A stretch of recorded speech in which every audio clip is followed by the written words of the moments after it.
आ गया झारखंड का हो राजधानी गया चालू हो गया विख्यात रांची अय्या धरती नहीं नेट से चालू हो गया नेट चालू हो गया वीर पुरुषों की धरती। साथ ही अनुसूचित जाति जनजाति मोर्चे का अध्यक्ष बड़े भाई हैं और भली भांति अध्यक्षता भी आप कर रहे हैं। मैं घंटों से बैठे हुए अनुसूचित जाति मोर्चे का राष्ट्रीय मंत्री जीतू चरण राम जी, अभी जिनका उद्बोधन हम सब सुन रहे थे,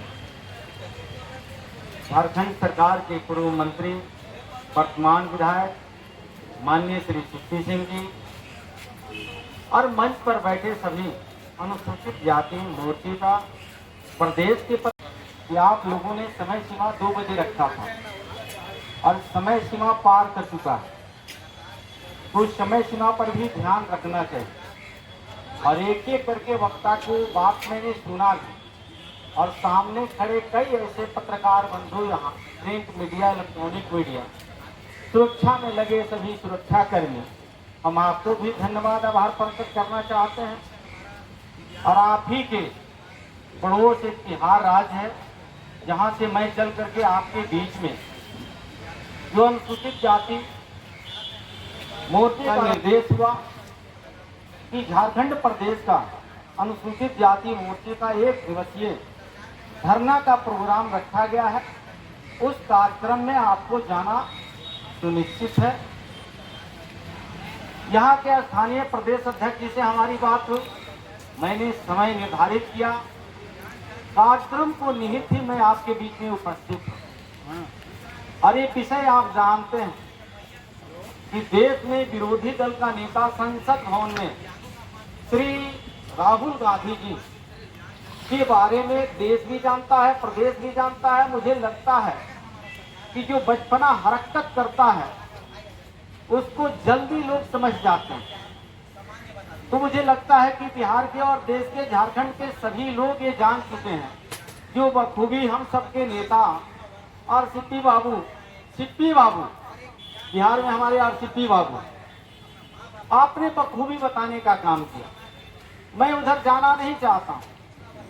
आप भली भांति जानते हैं मोर्चे के हमारे भाई बहन कि परम पूज्य बाबा साहब डॉक्टर भीमराव अंबेडकर 14 अप्रैल 1891 ईस्वी में जब जन्म लिए तो यह देश में राजतंत्र कायम था, लोकतंत्र कायम नहीं था, संविधान नहीं था।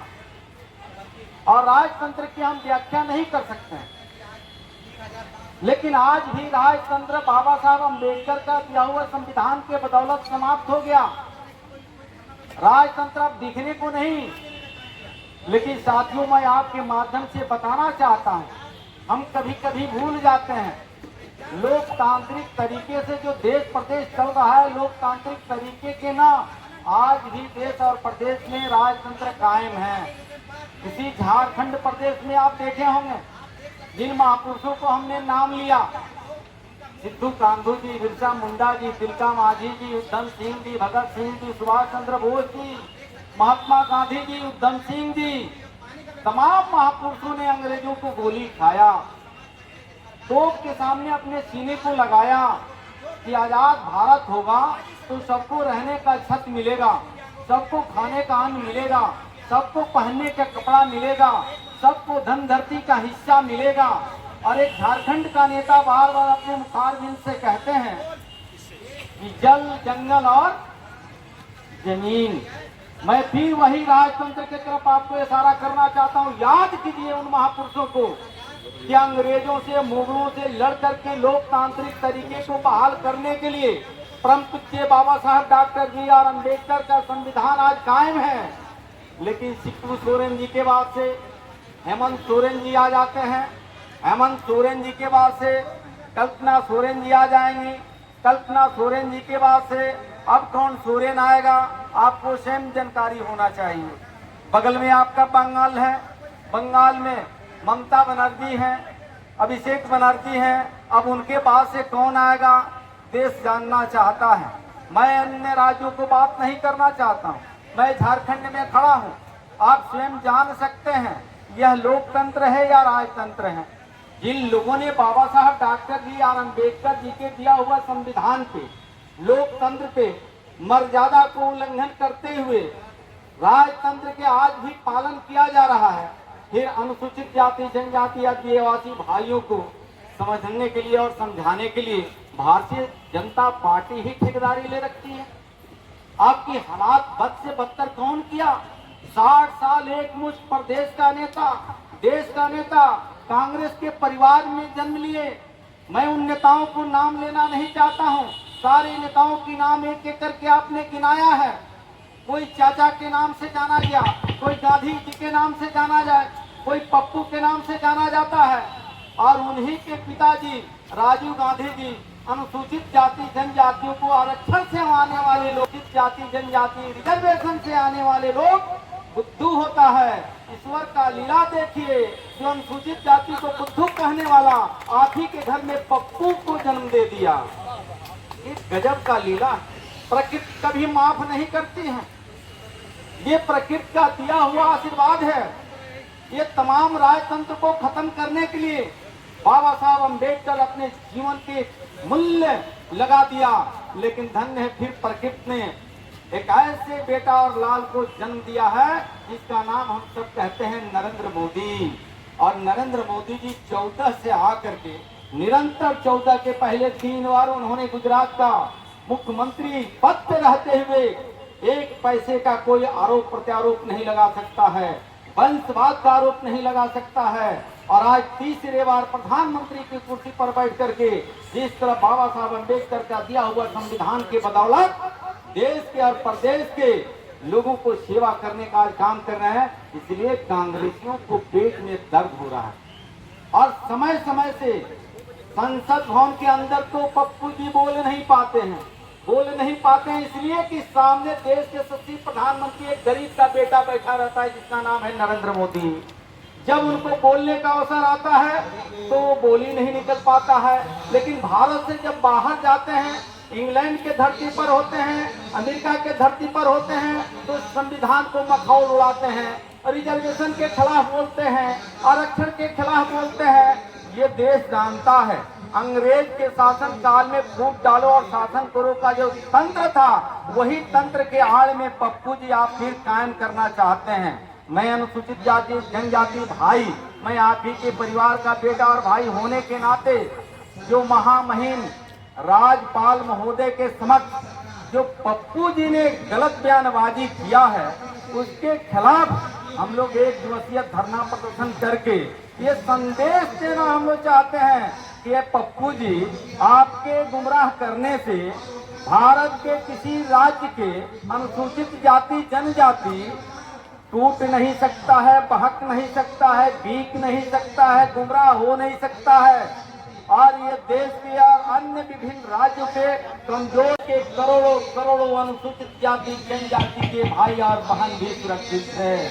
तो साथियों, बहुत लंबी चौड़ी बात न करते हुए आप सभी को हृदय से आभार अभिनंदन करते हुए, झारखंड के जितने महापुरुष हैं उनको नमन करते हुए, सभी को हृदय से आभार अभिनंदन स्वागत करते हुए, भारत माता की, भारत माता की, भारत माता की, बाबा साहब अमर रहे, बाबा साहब अमर रहे, बाबा साहब अमर रहे।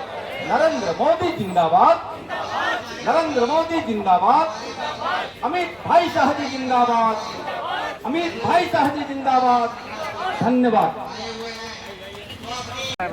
आपने सुना होगा कि जिस तरह से विरोधी दल का नेता संसद भवन में श्री राहुल गांधी जी संविधान के ऊपर, आरक्षण के ऊपर गलत बयानबाजी करते हैं, ये पूरे देश के विभिन्न राज्यों के अनुसूचित जाति जनजाति के भाई बहन आंदोलित हैं। उनके बातों से काफ़ी देश के अनुसूचित जाति जनजातियों में उग्र रूप धारण किया हुआ है, क्योंकि इन लोगों को नियत साफ है कि सत्ता में रहते कांग्रेसियों ने कुछ गरीबों के लिए, दलितों के लिए किया नहीं। आज सत्ता से बेदखल होने के बाद से भारत के धरती पर तो राहुल गांधी बोल नहीं पाते हैं, लेकिन जब अमेरिका के दौरे पर होते हैं, इंग्लैंड के दौरे पर होते हैं, तो देश के लोकतंत्र को, गरिमा को तार तार करते हुए अनुसूचित जाति को अपमान करने का काम करते हैं। जिसको लेकर के एक दिवसीय अनुसूचित जाति जनजाति के भाई बहन महामहिम राज्यपाल के समक्ष धरना प्रदर्शन करके राहुल गांधी जी को माफी मांगने के लिए बाध्य किया जा रहा है कि आप अपने बयान को वापस लें, नहीं तो देश के अनुसूचित जाति जनजाति भाइयों के सामने माफी मांगे। एक सवाल है सर कि जो नवादा में घटना हुई, 80 दलितों के घर जल गए, आप उस राज्य के मंत्री हैं, उस पर क्या कहेंगे? आपको ज्ञानवर्धन करा देता हूँ, उसके पीछे भी महागठबंधन का साजिश और षड्यंत्र है। आपने जो 80 घर का जिक्र किया है, त्वरित हाई लेवल की मीटिंग करके राज्य के मुखिया आदरणीय नीतीश कुमार जी ने त्वरित कार्रवाई करते हुए 28 लोगों को नामजद FIR दर्ज कराया गया। 28 में से कल तक 15 अभियुक्तों को गिरफ्तार करके जेल के सलाखों में डाल दिया गया और उसमें से 34 परिवार को अनुसूचित जाति जनजाति कल्याण विभाग का मैं मंत्री होने के नाते हर परिवार को 4 लाख रुपया विभाग द्वारा जो देना था, उसमें से 1,09,250 रुपया पर परिवार के खाते में DBT के माध्यम से दे दिया गया। मुख्यमंत्री आवास से उस जमीन पर सबको घर बन जाएगा। जिस जमीन को लिए जमीन पे अतिक्रमण का हवाला देते हुए बेदखल करने का प्रयास किया गया था, उस जमीन पे उनको पट्टा दे करके परमानेंट बसाने का काम किया जाएगा।